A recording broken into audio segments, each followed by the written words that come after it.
Welcome home to USA Global TV and Radio. Ours is a place where dreams take flight, voices are heard, and stories are shared. This is where cultures meet, connections are formed, and ideas are transformed into action. This is your destination for authentic storytelling, diverse perspectives, and meaningful conversations. We're where global stories unite and bridges are built beyond all borders. Discover our world of education, entertainment, hope, and inspiration. Together, we're building bridges worldwide. Subscribe to our USA Global TV channel and download our USA Global TV app. Be our guest or join our team. Visit usaglobaltv.com. With heartfelt thanks to our executive producer, Dr. Jacqueline Kerbeck, music scored by Yifei Tang from Cloud Road Music, creative direction by Paul Garcia, and I'm Al Cini, and I'm very proud to be part of the USA Global TV and Radio family. So join us here at USA Global TV and Radio. Make us your home for global connection. All rights reserved. This video and its contents are the exclusive property of USA Global TV and Radio. Unauthorized use, duplication, or redistribution in any form is strictly prohibited. Thank you for being a part of our global community. Let's inspire together. Hello, everybody. Welcome to You as a Whole, Body, Mind, and Soul. Justin McMahon here. Let me straighten things out. Camera's a little off. There we go. It's great to have everybody here. Another Monday. Unbelievable how fast it comes. So today we're going to talk about the balance between self-interest and charity. And that's not always easy. It is difficult. And I think for me, trying to figure out that balance has been pretty tough. And if I err, I definitely err on the side of giving too much. And as much as that might seem like, wow, that's really great, in a lot of ways it isn't, because what I'm giving away sometimes could be things that I could give to my children or family. And maybe I don't think about that all the time when I'm doing it. So I'm trying to be more cognizant of that. I wish that I was a multimillionaire and could give to everything. That'd be fun. It would be something that would make me happy. And it's not all altruistic. A lot of people might say, well, isn't that wonderful that you're going to go out and you want to give as much as you can? Isn't that great? And it is, but it's not all altruistic. There is a selfish component of it. I think most people who like to give enjoy the feeling they get when they give. So, it's not like he or she is a saint because they give. He or she enjoys giving, and that's part of the fun. Now, not everybody thinks that way, of course, but a lot do. And I have a story that's firsthand of something that I'm trying to get over, something that frustrates me, but I can't let it frustrate me. I have to kind of sit back and just let it go. And that is, I heard a story from a friend about two friends of his, and they were out at lunch together. They went to a restaurant, met up, close friends. I mean, they grew up together. And one of the guys is a multimillionaire. And I'm not talking about 2, 3, 4 million. I'm talking about hundreds of millions, not a little bit.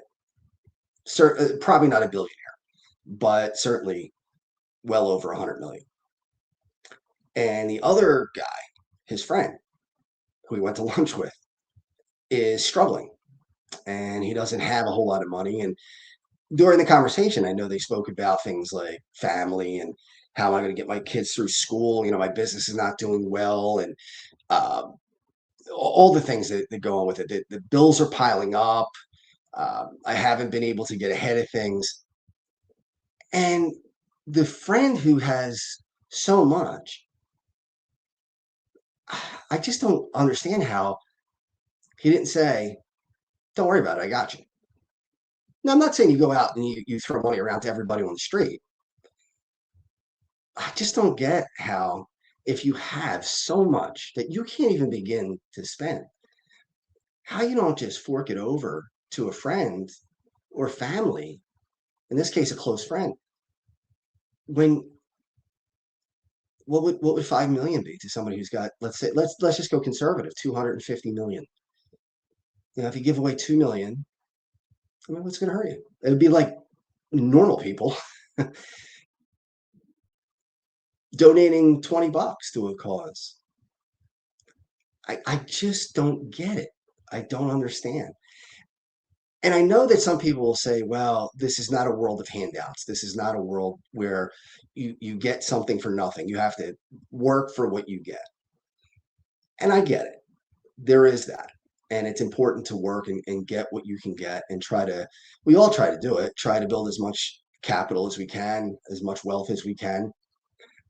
But at some point, I don't see why somebody wouldn't share it when again, it wouldn't have any effect on them whatsoever. I mean, it's not like they're giving out of their own uh, necessities. It's not that it's money that they have to have for essential things like a home or their car payment or anything like that. All that stuff's taken care of. And when you have, I don't know, in today's world, I have no idea what would be comfortable anymore. It's really difficult to say. But when I was growing up, if you had $1 million and you were 40 years old, you could retire. That was it. You were good. You were set for life, unless you went crazy and spent it all. Now, today, I don't know, 2 million, 2.5 to be able to retire at 40 if you um, and not have to worry about work. Obviously, at 40 years old, you're not going to retire and just sit around, but you would do what you wanted to do. You'd be able to go out and, for me, I would probably just teach. I would teach as a sub and just go to school. And when I wanted to, if I didn't want to, I wouldn't take a job that day. And if I wanted to, I'd go. But getting back to the story, I, I put myself in the position of both people. And I asked myself, if I was the one who had that kind of wealth, how long would it take me to decide to pay off my friend's mortgage, to give him money to retire, and these guys are my age. They're both in their 50s, early 50s. It wouldn't take me long at all. In fact, I wouldn't even have to have the conversation. As soon as, to me, every friend that I have, if I had hundreds of millions of dollars, would be taken care of. There would be no worry about, well, what have they given me over time? It doesn't matter, because you can do it. Now, again, I'm not saying be crazy and throw away hundreds of millions of dollars, but let's say you have what, 25, 30 close friends, and you have another 50 family members. Okay. So what's that? 40 some people, maybe? Let's say 50 people. To give them $1 million a piece, it's 50 million, a lot of money. But if you have hundreds of millions, it's not that much. It's really not that much. Not to put a dent in it, especially if you're making more money every year, too. I mean, it's not like somebody in that position has $100 million or $200 million or $300 million, and that's it. They don't make any money. Of course, you invest it, you're making the interest alone would keep piling up. You'd have money that you could never spend if you wanted to. Now, again, I put myself in the position of the person who's got the money, and I know it'd be a no-brainer. I wouldn't even have to think about it. And then I put myself in the position of the person struggling. And I can't help but wonder how you could sit there and discuss what you're going through as far as difficulties. And your friend is saying, yeah, it's really tough. It's really hard. I hope it works out for you. And you know that they could reach into their couch money, coins that fall on the couch, and probably get you out of trouble if you're behind on your bills or whatever. What does it take? I just don't get it. I don't get it. And like I said, I err on the other side. I probably give away more than I should. How do you strike the balance? Where is the balance? What I give is out of what I need. I'm not wealthy. I don't have tons of money. So if I give money, it's coming out of money that I could use for gas or bills, or put it towards my children's education. put it towards rent, whatever it might be. But still, I want to give a little bit at least. Now, the other side of it is, as I said earlier, how much do you give without taking away from your own family? If I give away $5,000, let's say, how do I look at my kids and say, oh, you know what? I don't have enough money to let you do this or let you do that. Maybe they want to play on a particular sports team. Some of these sports teams now to join a club or whatever, you're talking like $5,000 a year or more. Travel teams and things like that. I mean, I don't know what happened from when I was a kid. My parents probably paid $200-300 a year, period, for us to play sports. And now just to join a team can be 6,000, 7,000, 8,000. Then you tack on travel if they go to Florida, California, wherever they go. And then you have the travel expenses, then you have the hotel, you have the food, equipment. You're getting close to $10,000-15,000. That's one kid. If you got multiple kids, if you have two kids, now you're 20,000-30,000 in. So if you're in that position, can you give away $5,000?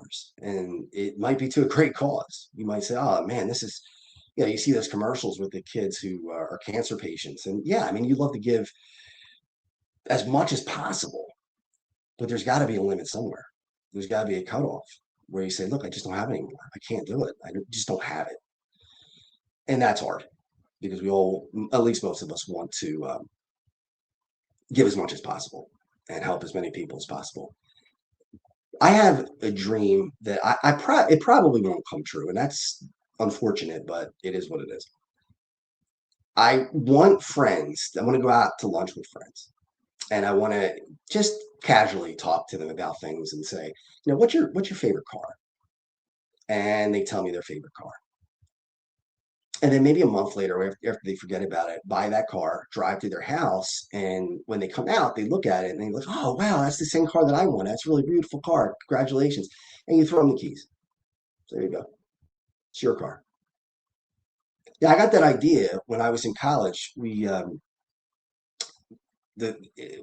was in journalism, and the editors who were juniors, I was a sophomore, they interviewed us and asked us questions about how, if you wanted to be an editor, how would you handle things and this and that. I was the sports editor, I was co-sports editor with a friend of mine, Stephanie Caldwell Boone. Stephanie was great. We really had a great time. But anyway, when we were being interviewed, one of the questions at the end was, what's your favorite kind of candy? And we had no idea why that question was there. It was kind of weird because the questions that were coming up were things about journalism. What would you do if the paper was, let's say somebody missed their deadline and you had to fill in some space? What would you do? And of course, the answer is you would write a story yourself, or you'd have a story and you would add to it, or even subtract from it. Sometimes you'd have to make room.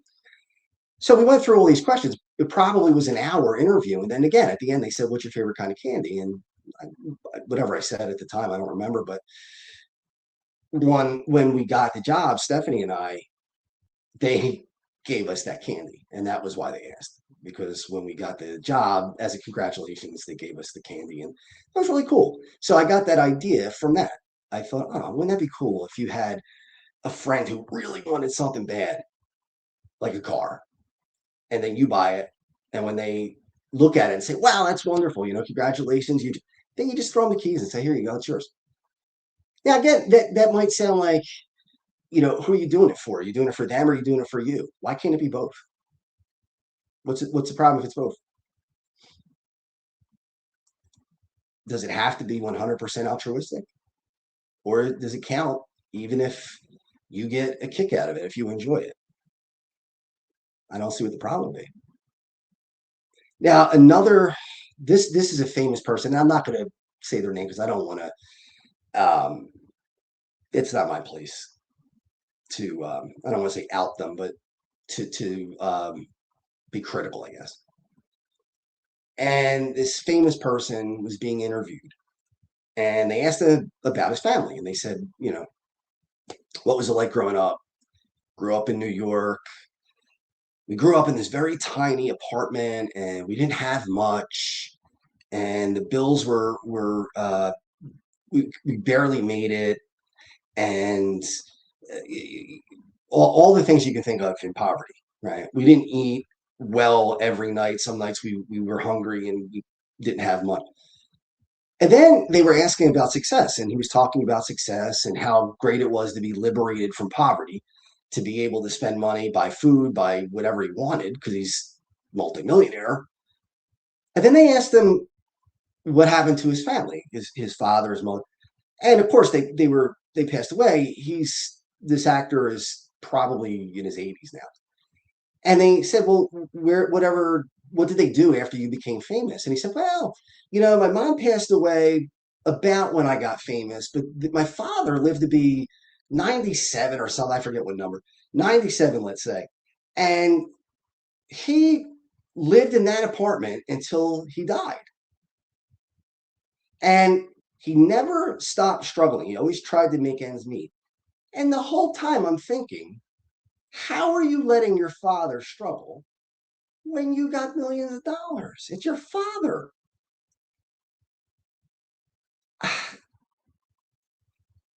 I need it explained to me somehow. I really do. I don't understand it. It's your own father. Yeah, and to talk about it as a matter of factly, oh yeah, he struggled up until the day he died. I visited. Yeah, all right, fork over some money and help him get out of poverty. Move him into a house, get an in-law suite, whatever it takes, but buy him a house. I don't know. It's frustrating. The other part of it is I got to find a way not to let it be frustrating, not to let it bother me that there are people that I know who won't give. They just don't have it in them or just don't think about it. Maybe that's it. Maybe they just don't think about it. It just doesn't cross their mind. Yeah, maybe that's the case with those two people I was talking about. Maybe the rich guy might say, well, you know, everybody's got their own thing to worry about. I got mine. He's got his. Maybe that's okay. I don't know. And I say this almost every week. I don't have the answers to these questions or these topics. I don't. I all I could do is think about them and broadcast them and see if people will chat in and give me their perspective on it, which I hope you do, because I really would like to hear that, what everybody thinks. I don't know. Am I being too harsh? Am I holding up people up to a standard that I shouldn't be? Is it okay for me to hold people up to a standard that I think I should hold myself up to? Maybe not. Maybe that's my own decision, my own choice. What I want to do is not necessarily what everybody else wants to do. But it's frustrating. It's frustrating when people see, if somebody had a dream, a friend, family member, and they said, I really want to do this. Let's say it was my nephew. He's a great cook, young guy, 15, and he wants to open up a restaurant. Now, if I have $100 million or more, even if I had less, if I had $10 million, and he said, Uncle Justin, I want to open up a restaurant. Can you lend me some money? Number one, I wouldn't lend it to him. I'd give it to him. And number two, I'd say, well, how much you want? And as long as it's within something I can afford, yeah. And Uncle Justin, it's going to cost me $1 million. So I'll give him $1 million. I got 10 million, I got 20 million, I got 50 million, whatever it is. What am I going to do with it? What happens to it when you get older and it's in your bank account? Does it go with you? Nope. Is anybody going to be on an altar or at your funeral or at a gravesite and say, boy, he really had a lot of money. He had a ton of money. When he died, his bank account had more zeros than you could even think about. It was almost infinite. Nobody's going to care. You're not going to care. You're going to be gone. But what if people said, he changed my life or she changed my life? I was down and out. and he or she forked over the money to get me out of a hole. Or I wanted to start that business. I didn't have the capital to do it. And he or she believed in me and gave me the money to do it. I personally, I would rather people say that when I'm gone, because that's legacy. And again, you might say, well, that's selfish because you just want a legacy. Okay, fine. Let it be selfish, but does it really matter? Does the end justify the means? I think so. If I get pleasure out of it, if the thought of me having a legacy where people say, wow, he was really generous and he helped me achieve things, my dream, whatever, I'm okay with that. In fact, I'm more than okay with that. I'd be happy about that. That make this all worthwhile. Now, I'm not suggesting that all of us are in the position to do that, and I'm not. I'm not in the position to be able to do that. But if I was, I don't even have any question about it. I don't, how many people, and look, it's their own money, so they can do whatever they want, but buy a $2 million car. I mean, I get buying a $150,000 car, but 2 million? Unless it's an antique or something that you want that's, if you're a car person and you want a Model T that happens to still be around and you buy that, I get that. That I get. But a $2 million car to drive around in, first of all, I'd be scared to death to drive it because I wouldn't want it to get dinged. I forget what actor it was, a comedian, Tracy Morgan. Tracy Morgan bought a car that was $2 million. I don't know if it was a Bugatti or whatever it was. And driving home from the dealership, the car got hit. I can't even imagine what that must feel like. You just bought a $2 million car and now it's dented. Now, nobody's happy when their car gets hit, but if you just drop $2 million on it, that's a little painful. But what kind of joy could that car give you that a really nice car couldn't? I don't know. No, I don't see it. Same thing with food and drinks. Like you see alcohol. What is it, Louis VIII, I think, $16,000 a bottle or whatever it is. Incredible amount of money for a drink. I would bet that most people wouldn't know the difference between an $18,000 bottle of scotch and a $250 bottle of scotch. I really don't. I don't think most people could. Now, if you're a connoisseur and that's what you do, maybe. But most people would never be able to tell. Yet, people will pay the money to get that scotch. Now, why?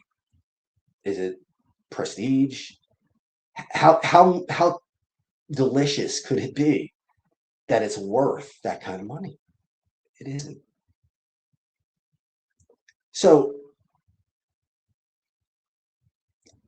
I can't tell people how to do things. I can't tell people you should do this, you should do that. You got to decide that. I can't make that decision for you. But I hope people think about it. Throw money away on things that are just unnecessary. Wouldn't it be more pleasurable to spend that money on things that would make other people happy? I'm certainly not saying don't have fun with your money, because I would. If I was a millionaire, I'd have the house I wanted. I'd have multiple homes in different places that I'd like to vacation. I would have the car that I wanted, which would probably be about $150,000. It would not be a $2 million car. I would eat what I wanted. I probably would have a personal chef if I was extremely wealthy. I'd have somebody cleaning the house. But at the end of the day, I wouldn't be throwing millions of dollars at that. I wouldn't be going to the casino, dropping $1 million at the tables. I'd be looking for things to do. I would fund my own projects. I'd fund things like my documentary that I want to get done. Talked about this last week. One of the most frustrating things in business, in this case, the documentary would be a business. I have a production company that really doesn't do much right now, but hopefully going to build up. But capital is the biggest killer. I can't make the movie without money. Can't do it. You have to have the cash. I mean, to buy footage. It's a hockey documentary, and NHL footage, I believe, is $9,000 a minute, and they charge by 15 seconds. So if you use 15 seconds worth, it's a quarter of the $9,000. That's a lot of money. So would I spend money on things like that? Yeah, I would. I would. And it would be fun. It wouldn't be throwing it away. It'd be trying to create something, trying to build something, trying to leave something behind. I talked about this on other shows a long time ago, but it really hit me one time when I was playing Monopoly with my family, and I was winning. I had hotels on Boardwalk and Park Place. I was killing everybody. And we were getting to the end of the game. I knocked out two of my family members, and we had one more left. And as we're getting to the end, I'm thinking, I'm going to win. I'm going to win. And then I thought, if they land on Boardwalk, the game's over. So all this buildup, this excitement, I'm going to have all this money. I'm going to have all this stuff. I'm going to have the hotels everywhere. It was a game. I get it. But I thought in real life, it's pretty much the same thing. Where's the excitement come from? If you have $100 million and you make another 50 that year, are you excited about it? I mean, is that really going to be like, wow, I made $50 million this year on top of what you already have? No, it doesn't matter. It makes no difference. There's no joy in that. Maybe for some people there is. Maybe they just want to pile it up, and it makes them happy to see that those numbers in an account. Maybe they want to try to become the richest person their family has ever had. Maybe they want to be one of the richest people in the world. I don't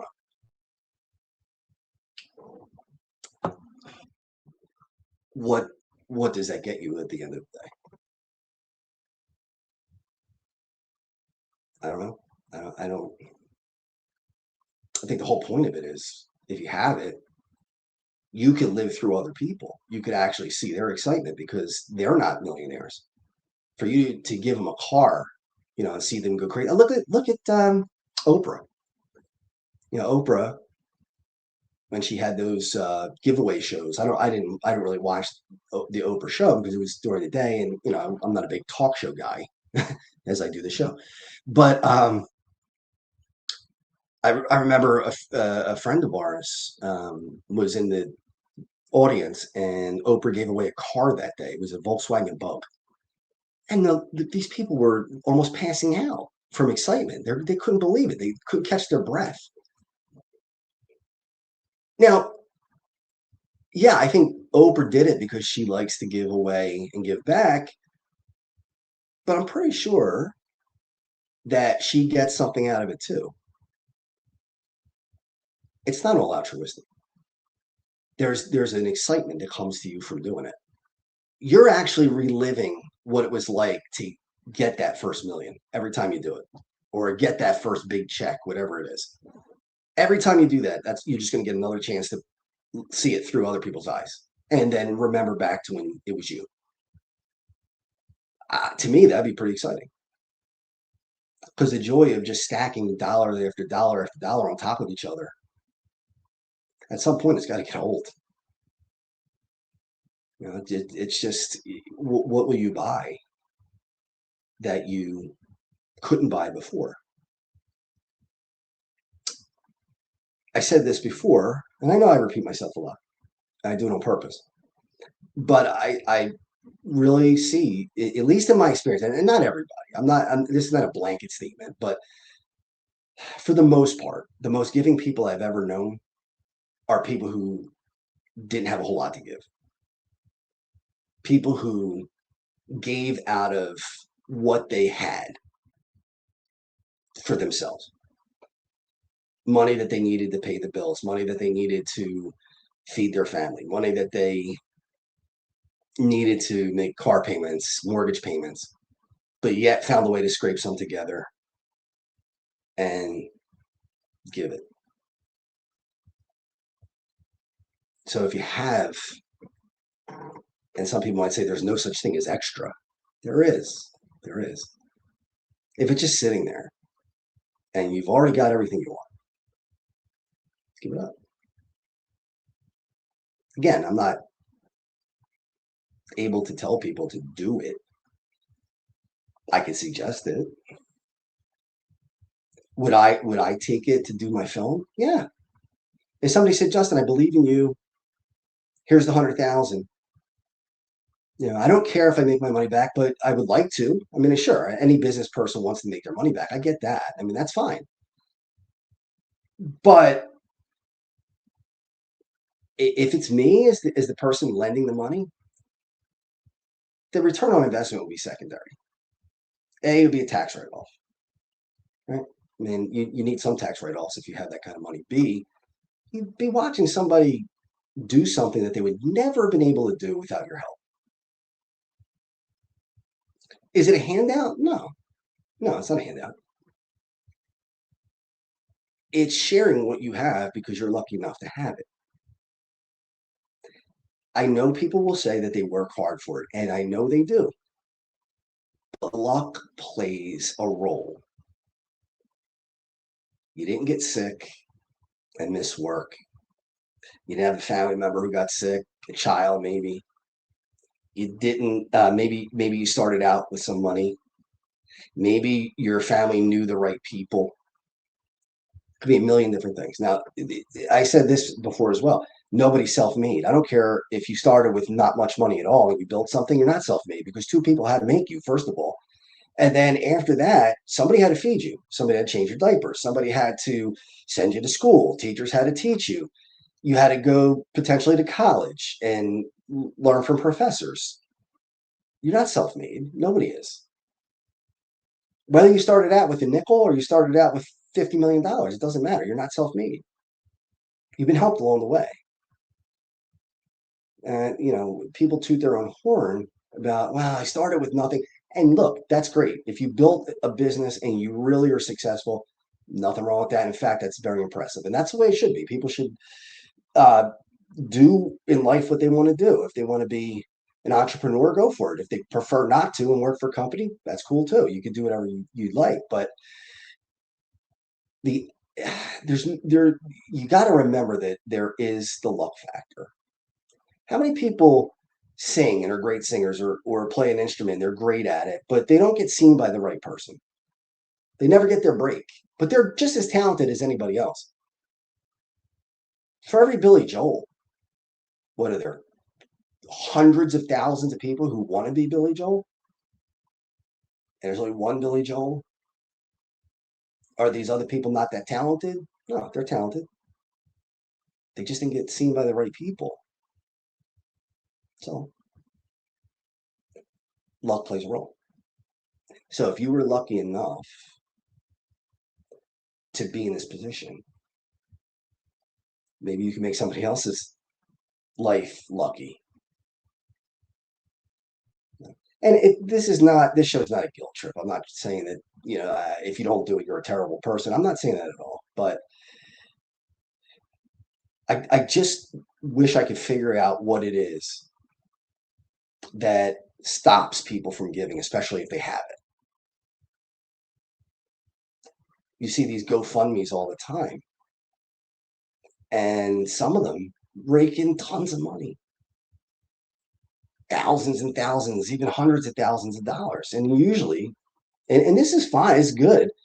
It's usually a problem that a child has. The child is sick, or there was a fire and their house burned down and they lost a parent, or whatever it is. Terrible, terrible things. And yeah, people will give money to that, which they should. Yeah. But then you get somebody else who, I had friends that, were out of work for a long period of time and their rent was coming due and they weren't going to have it. So they would ask, you know, people on Facebook and say, "Hey, could you spare a little?" And very few people gave. Very few. And I'm thinking to myself, when do you not have, unless you're homeless or extremely poor, how do you not have $5 to give? If 100 people put up $5, they would have $500, just like that. Or if you want to go the extra mile, you give $20. If 100 people do that, it's $2,000. That pays their rent and then some. Now, is $20 going to break you? For most people, no. Some people, maybe. But $5? Come on. It's not going to hurt you. And it's the numbers game, right? If you give $5 and somebody else gives $5 and somebody else gives $5, that it's costing you very little, but it's making a difference to somebody else because they're getting all that money. I'm not into the no free rides thing. If you want it, you got to work for it. Okay. Yeah. I mean, most of the time that's true. But there could be extenuating circumstances that don't allow people to be as successful as they'd like to be. My friend who put up that GoFundMe for his rent, he didn't want to be out of work. He didn't choose that. That chose him. So I would hope. And I was disappointed that not many people gave. And another GoFundMe I know, a friend of mine, her son wanted to go to a special camp. And she put it on GoFundMe. Now, out of all the people that she's friends with, literally 2 people donated. 2 people. Let's say she knows 500 people. 2 out of 500 people didn't have $1. I put up, I think, $50. Not a life-changing amount of money by any stretch of the imagination. So today, a tank of gas. So for a tank of gas, I was able to give that kid $50 towards the trip, because these things aren't cheap. Like I said, with the sports too. I mean, it's the same thing. Whether it's a special camp for kids with it was a camp for space. It was like a NASA type of not even the NASA sanctioned. I'm thinking you could get this kid to this camp for minimal amount of money out of your pocket, but yet out of hundreds and hundreds and hundreds of people, 2 donated. And I just scratch my head and wonder, why is that happening? Especially if you know the people. Yeah, I get it. You can't give to everything, and I'm okay. I understand that, and I can't either. I can't give to everything that I want to give to. Nobody. Well, most people can. I wouldn't say nobody, but most people can. But if you got a friend who needs something and you're scraping by, but you have $5. You can put up to $5, and maybe it'll come back to you. Maybe one day you'll be the one who needs to raise some money for something. Maybe you'll be the one that says, I could really use that right now. And somebody will come along and say, I got you. Here it is. So as we're getting ready to end the show, again, this is not a guilt trip. I'm not trying to tell you, well, you're a bad person if you don't want to give, because you're not. It doesn't mean you're a bad person. What it does mean, though, is that we need to think about this, or at least I hope people think about this when you see somebody struggling. Don't be the person who says, well, I'll take you to dinner. Here's the $70 dinner when you have 250 million in the bank. What's $75 or $80? And that's not, at least in my opinion, not enough. Not enough. I hope someday, and I know it's going to be almost impossible. I get it. I realize that becoming a millionaire or multimillionaire is not something that everybody gets to do, and I probably won't be one of them. But boy, if I did, it would be pretty cool to be able to do the things that I really, really want to do. And whether people think that is self-serving or, yeah, part of it is. It is. Because I'll be able to go to sleep at night and smile about it and think about it. But hey, if that's what you get joy from, I can think of a lot of things that are a lot worse than that. So, all right. So that is the end of the show this week. I want to thank you all for being here, and hope gave you something to think about. I do. I think about it a lot. So thank you for being a part of it, and I will see you next week. Thank you, viewers and listeners of USA Global TV and Radio, for joining us today. We're honoured to have your time and attention as part of our global community. At USA Global TV and Radio, we believe in the power of authentic conversations, meaningful connections, and creating a world of possibilities together. Want to be part of something bigger? Join our team of elevated listeners at usaglobaltv.com, a space where your voice matters and your ability to listen transforms relationships. Stay connected with us across all our platforms for thought-provoking discussions, expert insights, and empowering stories. Subscribe to our channels at youtube.com/c/USAGlobalTV. Follow us on social media and explore the endless opportunities we're creating for growth, learning, and inspiration. Together, we're not just broadcasting, we're building bridges and changing lives one conversation at a time. For inquiries, contact us at info@usaglobaltv.com. Produced by Executive Producer and Director Dr. Jacqueline Kerbeck. Voiceover by Mike Porter. Creative direction by Paul Garcia. All rights reserved. Visit usaglobaltv.com to view our full terms and conditions. USA Global TV and Radio proudly presents Tracy Cram Perkins, a dementia caregiving survivor teaching how to balance care with peace of mind. #1 resource for dementia caregivers. It's the book Dementia Home Care: How to Prepare Before, During, and After. Over 17,000 copies sold of this must-have guide. And now a testimonial from Tracy Smith. If I was to describe this book to someone who is going through a similar situation, I would underscore how important it is to have some sort of a tool or a guidebook to help you through certain stages. And there's so many, it's such an unknown topic to the average person. And to have this as a reference is essential. It's going to help you get through it personally, as well as help your loved one manage. To learn more, go to tracycramperkins.com. Tracy Cram Perkins is an award-winning author. She's also the host of Dementia Home Care television show. Watch it here on USA Global TV and Radio.